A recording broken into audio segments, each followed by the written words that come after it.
Je crois qu'un jour, je vais apprendre de mes erreurs, mais ce jour n'est pas encore arrivé. Hello! Je vous retrouve aujourd'hui pour une nouvelle vidéo et dans cette vidéo, je vais vous présenter ma pile à lire pour le mois d'avril. Je tiens à préciser que ce mois de mars a été un mois très dense, très compliqué, donc un mois pendant lequel je n'ai pas beaucoup lu. Du coup, de ma pile à lire du mois de mars, je n'ai actuellement, le jour où je filme, c'est-à-dire le lundi 24 mars, je n'ai fini que 2 livres de ma pile à lire. J'ai lu un petit peu plus que ça, mais de ma pile à lire du mois de mars, j'ai fini que 2 livres. Vous allez voir beaucoup de livres que vous avez déjà vus le mois dernier, on va pas se mentir. On va cesser de tergiverser pendant 20 ans et on est parti pour ma pile à lire du mois d'avril. En premier, ça fait 2 mois je crois qu'il est dans ma pile à lire, hein, vraiment, un jour je le lirai. Là, en avril je vais le lire. C'est Défier les ombres de Catherine Quinn, qui a été traduite dans la maison d'édition Roncière. C'est le premier tome d'une, si je ne dis pas de bêtises, trilogie. Dans ce livre, on va suivre Jude, qui est un chevalier de l'étoile. Un chevalier de l'étoile éternelle, mais il est plus que ça, il est la main de la mort, et en gros, il est, je pense, le général, le commandant, enfin, je sais pas le terme exact, mais des chevaliers de l'étoile. Et il doit guider ses chevaliers pour permettre de sauver le royaume d'une malédiction. Et du coup, il guide tous ces chevaliers de manière directe, stricte, vous voyez, jusqu'au moment où il va voir une madame. Elle s'appelle Kiara et c'est une nouvelle recrue de l'armée royale. Elle ne craint absolument pas son commandant, son nouveau commandant.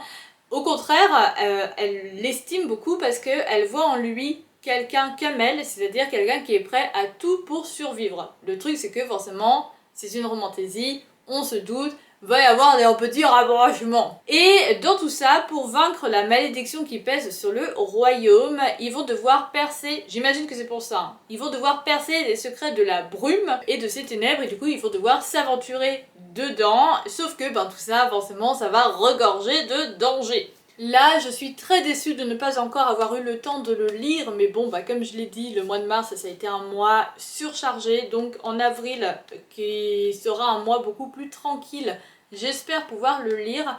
Immortal de Sulin Tan, qui était dans la box adulte de janvier, si je me souviens bien, de Fairyloot. Ici, on va suivre des divinités. Une madame qui s'appelle, est-ce qu'on a son nom? Lien. Elle va devenir la nouvelle reine du royaume. Dans ce monde, le royaume a passé une sorte de marché avec des divinités. Il y a de cela très longtemps et en gros, j'imagine qu'ils doivent croire en les divinités, qu'ils doivent faire des choses pour eux et en échange, les divinités accordent des choses aux humains, les aident, etc. Le problème, ça ne se passe pas exactement comme prévu. Et du coup, Lien va chercher à mettre fin à cet accord puisque ça n'arrange pas du tout les humains. Et pour ça, elle va passer un marché avec l'un de ses dieux, sauf que c'est le dieu en lequel on peut le moins faire confiance, le dieu de la guerre. Rien que ça. Une attraction va s'éveiller et va brûler entre eux. Si c'était que ça à la limite, c'est un peu casse-couille parce que voilà, on se doute que ça va pas être hyper simple, mais bon, si c'était que ça encore, ça irait. Le problème, c'est que en plus, à côté de tout ça, il y a des forces obscures qui arrivent et Lien va devoir potentiellement tout sacrifier pour sauver son peuple, même potentiellement son cœur. On va lire un petit peu de livres français aussi, mais quand je dis français, c'est-à-dire d'autrices françaises en avril. Là, qui était déjà dans ma pile à lire de mars, encore une fois, on a Le chêne et la foudre de Sam Agaili, qui est une énorme brique, mais en même temps, ça a l'air d'être une énorme brique, mais si je me souviens bien, il fait moins de 700 pages. Donc en vrai, c'est juste, je pense que le papier utilisé est très épais, mais en vrai, il est pas si gros que ça finalement. Il est dans mon défi des 25 livres à lire en 2025. Défi pour lequel je suis très en retard parce que pour le moment j'en ai fini qu'un. On est dans un royaume qui est en paix depuis quelques temps déjà, mais dans ce royaume il existe des assassins. Le roi envoie ses assassins quand même un petit peu partout pour surveiller tout ça au cas où il y ait quelque chose qui se réveille, enfin bref. La paix ça se travaille quoi. On va suivre un de ces assassins qui, lors d'une mission, en plus c'est l'un des plus puissants, va croiser la route d'une jeune femme qui est en quête d'aventure. Elle en a marre de vivre dans son petit patelin paumé, elle a envie de voyager, elle a envie de vivre des choses, et du coup elle va demander à cet assassin de lui servir un petit peu de guide, de protection, blabla, bref. Vous avez compris. Et lui est là genre ok. Il dit qu'il la voit que comme une enfant. Donc j'espère qu'il va arrêter de la voir comme une enfant parce que sinon c'est un peu chelou. Mais il va se passer un truc. Un petit tome 2. A Monsoon Rising de Thea Guanzon qui est le tome 2 de ce Hurricane Wars. Pareil, je voulais le lire en mars. Pareil, je n'ai pas eu le temps de le lire. Dans le tome 1, c'est une guerre qui oppose des rebelles et un empire qui veut tout gouverner. En plus de ça, en plus de vouloir tout gouverner et récupérer toutes les terres, cet empire, l'empereur, déteste et élimine toutes les personnes qui sont détentrices du pouvoir de la lumière. Notre protagoniste, Talassine, est détentrice du pouvoir de la lumière et en plus de ça, elle est une rebelle, alors que le protagoniste, Alaric, c'est le fils de l'empereur, détenteur de la magie de l'ombre, évidemment, et du coup, il déteste les personnes qui utilisent la magie de la lumière. Sauf qu'il va y avoir déjà un petit truc qui va faire qu'il va pas réussir à la tuer. À un moment où il se retrouve confronté sur le champ de bataille. Et de là, ça va partir un petit peu en cacahuète. Un slow burn du slow burn de fou malade. Genre vraiment, je le dirai tout le temps, mais cette scène m'a vraiment marqué. À un moment, ça parle de se toucher la main. J'ai jamais ressenti autant de tension dans ma vie, dans un livre, que pour se toucher de main. Genre vraiment, je ne respirais plus tellement j'étais genre oh my god, il se touche la main, oh my god. Je n'ai jamais ressenti ça. J'ai très hâte de lire ce tome 2 parce que oh my god, la fin du tome 1. On continue avec les suites de saga avec, ça fait aussi longtemps que je dis que je vais le lire, cette fois ça va être la bonne, j'espère. A Forged by Malice de Elizabeth Helen, qui est le tome 3 de Beasts of the Briar, Bonded by Thorns. Actuellement, les 2 premiers tomes sont sortis en français, il y a 4 tomes qui sont sortis en anglais et il y a 7 tomes de prévus. On est dans une romantaisie polyamour et pas harem inversé, c'est-à-dire que tous les protagonistes peuvent être en relation les uns avec les autres, c'est pas juste la madame avec chacun des messieurs. Si jamais ça vous intéresse, j'ai fait une vidéo à ce propos. Là on est dans une réécriture de La Belle et la Bête mais du coup en polyamour et on va suivre Rosalina qui est une jeune libraire dans un petit patelin paumé au milieu de nulle part qui vit avec son père qui est totalement... c'est le fou du village. Il est persuadé que sa femme, donc la mère de Rosalina, a été enlevée par les Fae ou que c'est elle-même une Fae, je ne sais plus exactement mais il y a un truc comme ça. Du coup il la cherche un peu partout dans le monde et un jour son manteau, je crois que c'est son manteau, en tout cas un de ses vêtements va être retrouvé dans la forêt aux abords du village où lui et Rosalina habitent. Du coup Rosalina va partir à sa recherche et va tomber comme par hasard, dans un univers alternatif dans le monde des Fae. De là, elle va rencontrer 4 princes Fae qui sont maudits, c'est-à-dire que le jour, c'est des princes Fae, tout ce qu'il y a de plus Fae, et la nuit se transforme en bêtes sauvages et ils ont un temps limité pour vaincre cette malédiction.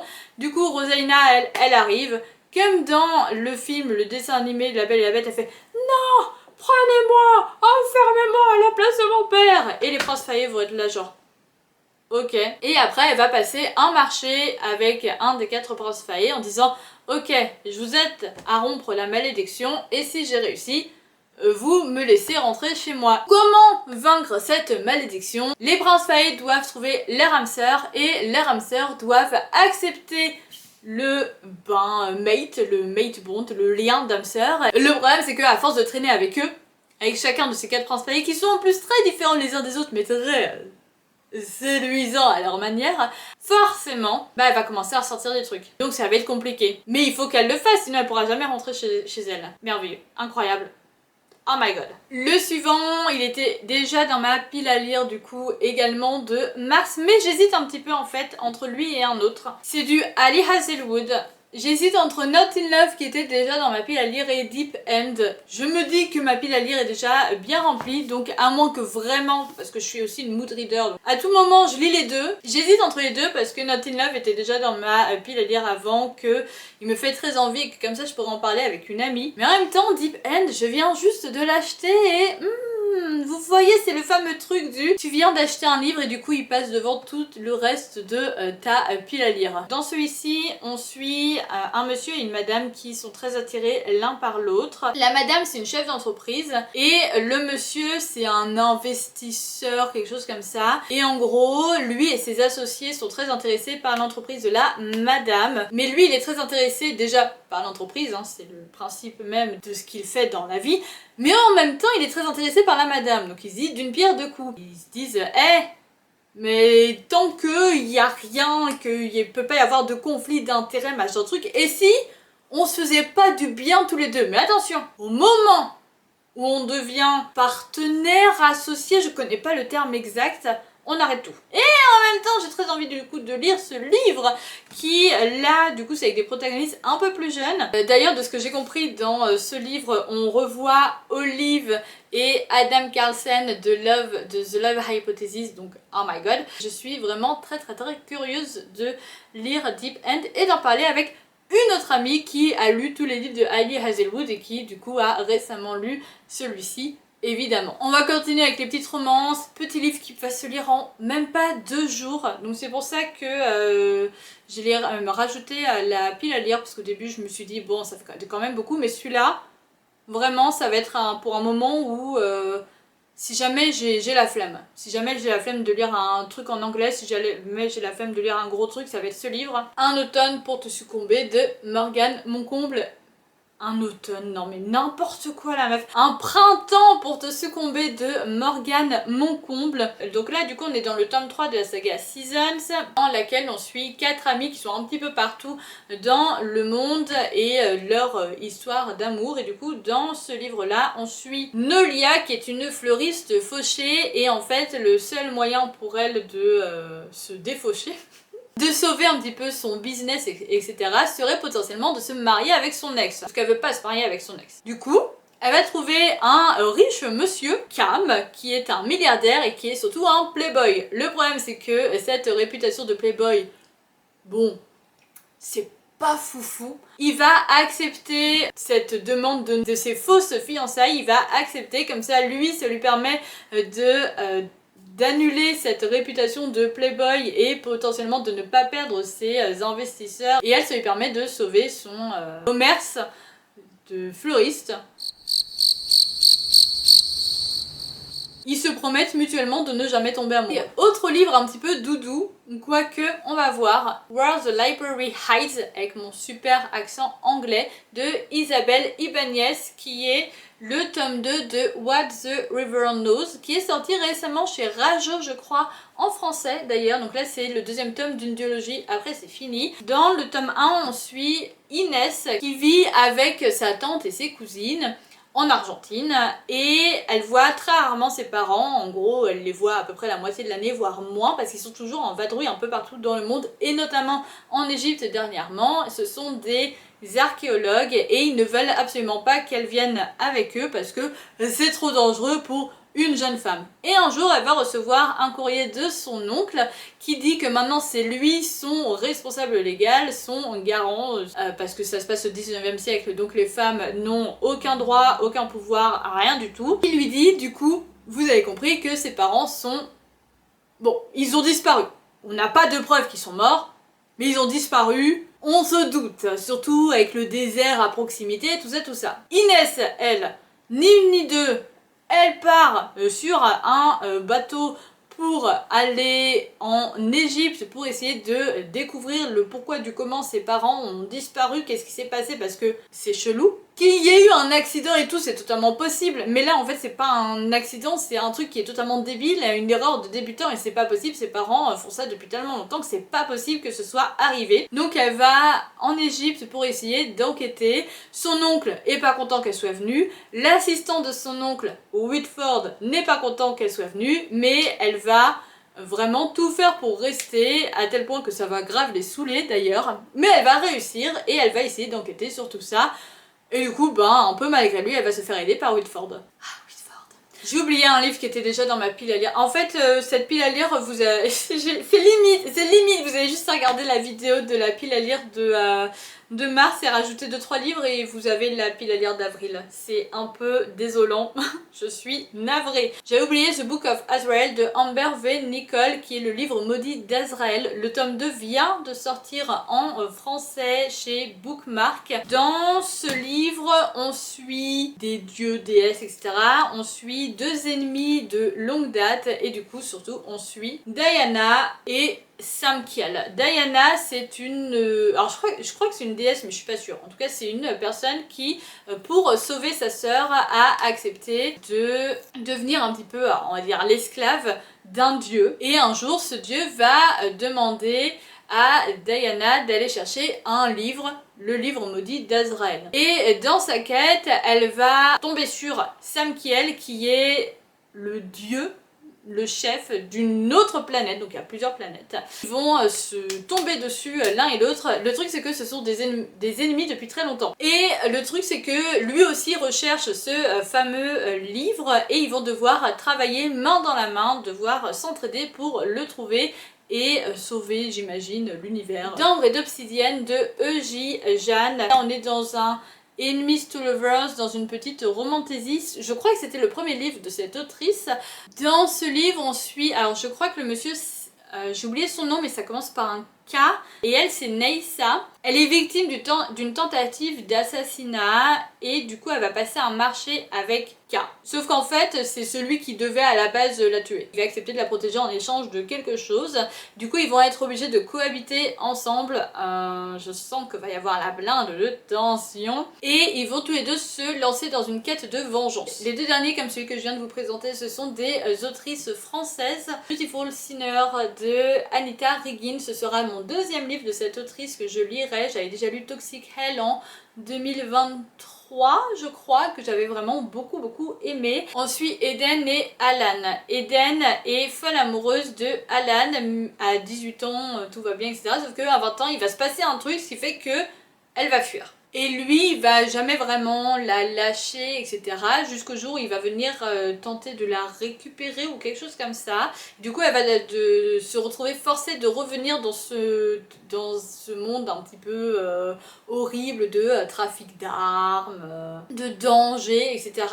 Elle va se retrouver forcée de cohabiter avec son ancien amant, l'ancien amour de sa vie, et va découvrir petit à petit tous les mystères qui entourent ce monde, et du coup ce monsieur, son ancien amant, sont peut-être encore plus sombres qu'elle ne le pensait. Le résumé se termine par « Et si, au lieu de fuir ces ténèbres, elle décidait de danser avec ?» Et le dernier livre de cette pile à lire, qui n'est même plus une pile à lire à force, mais ça devient une bibliothèque à lire chaque mois, c'est La tisseuse de mélodie de Sarah Abbasi. J'aime beaucoup juste le principe de ce monde où ce sont quelques personnes qui peuvent tisser des mélodies et ça leur permet d'ensorceler, de manipuler, voire pire, grâce à tout ça.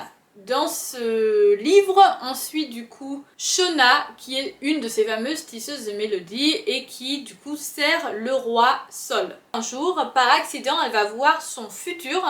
Et surtout, elle va voir un événement horrible dans son futur. Elle va voir quelle est la cause, l'origine de la chute de Solvara. Elle décide de fuir. Elle est accusée d'être au cœur d'un complot qui vise à détruire le roi, alors que bon, pas du tout. Et elle va collaborer avec Alistair, qui est un musicien un petit peu noble, avec qui son destin semble lié. Et dans cette fuite, elle va tenter de démêler un petit peu tout ça pour tenter de modifier son destin et éviter d'être la cause de la chute de Solvana, tout simplement. Voilà, c'était du coup l'entièreté de ma pile à lire du mois d'avril. À votre avis, est-ce que je vais réussir à lire ne serait-ce que la moitié de cette pile à lire? Avril sera un mois beaucoup plus calme que mars et février, donc maybe. J'espère. En attendant, je vous remercie d'avoir regardé cette vidéo jusqu'au bout. N'hésitez pas à me dire vous en commentaire les livres qui sont dans votre pile à lire. Je vous fais de gros bisous